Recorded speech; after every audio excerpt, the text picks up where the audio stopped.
Rev up your engines! Jason Betts. I've driven military Humvees before, and I swear they're designed to break down. Not surprising, the civilian version is no different. Go back to the Germans in World War II.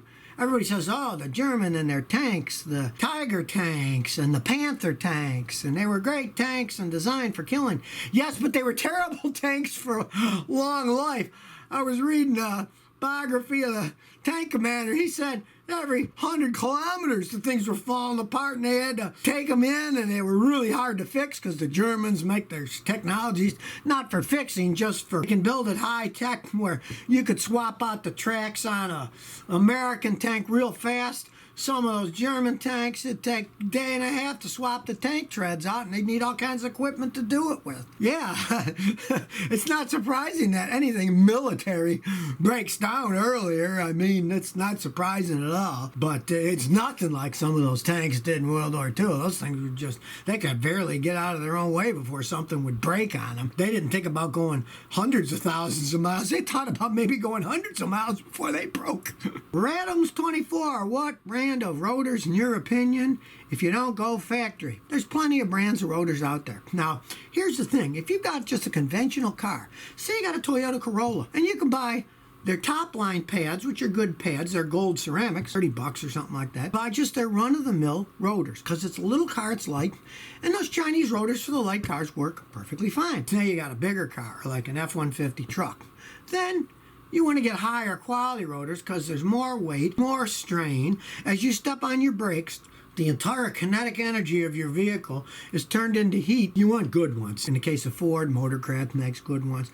There's quite a few actually really good ones. Those bigger vehicles, I wouldn't go with the Chinese aftermarket ones if you're planning on keeping a vehicle, because I've seen people that have, and they warp and wear out faster. Not dangerous or anything, but they just wear out faster because it's a lower quality steel. Trickster says, Scotty, I got an 03 Acura TL. It won't hold an alignment at all. A few days and it's off.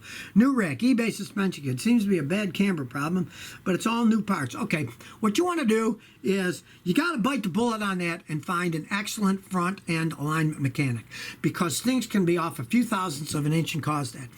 If you're in Houston, I use Cotton Brothers. I've used them for 4 decades. They know their stuff. And I have always found they can find anything wrong with a car because they're experts on it. There's something wrong in your front end, and the alignment guys aren't doing their job right, because their job isn't just to align your car correctly.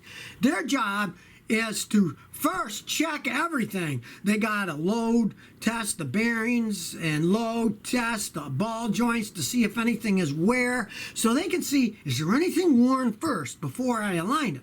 If a guy just goes, puts on the alignment machine, turns some screws, sets the toe in and toe out, and says it's aligned, that's wrong. They got to check everything first. Firefox Mo says, I got a F-150 with a 5-speed manual tranny. Sometimes it doesn't want to go in gear to stop. Thought it might be a slave cylinder. However, it's not leaking fluid. Could it be something else? Well, you want to pray that it's the master cylinder. Just change the clutch master cylinder, because on that design, that's a really terrible modern design where the slave cylinder is inside the transmission. On most other cars, the slave cylinder bolts on the outside of the transmission, pushes the rod in and out to open and close the plates, the fingers on the plates. Well, on those, they decide on the stupid race design where the slave cylinder is built inside the transmission. You got to pull the tranny off to change it. You might as well change the whole clutch kit and the slave cylinder, because that's such an expensive job. Change all the parts out. So change the master first and pray it's the master, because that's an easy job. That can be done in 40 minutes. Philip Bonner says, hey, Scotty, just a shout out. Never change. We love you just the way you are. Too much fun. Well, yeah, I am having fun. And where else can somebody have fun helping the world out with their problems with cars and not taking advantage of anyone? I'm having a riot. Nobody's telling me what I can and can't say. You guys can have fun too. Ask me any questions you want. I'm an open book. I really don't care. Yeah? I love sharing things with people. Can help anybody out so that they could do something helping out people. Hey, I'm all for it. Anybody in the world can be watching these videos, so they got a phone and they can get to YouTube. I mistakenly said the other day, well, you know, nobody in China because they banned YouTube, but I got response from people in China said, well, we have this particular setup and we can watch YouTube. So hello to China, to you people that are sneaking YouTube in China. So if you never want to miss another one of my new car repair videos, remember to ring that bell.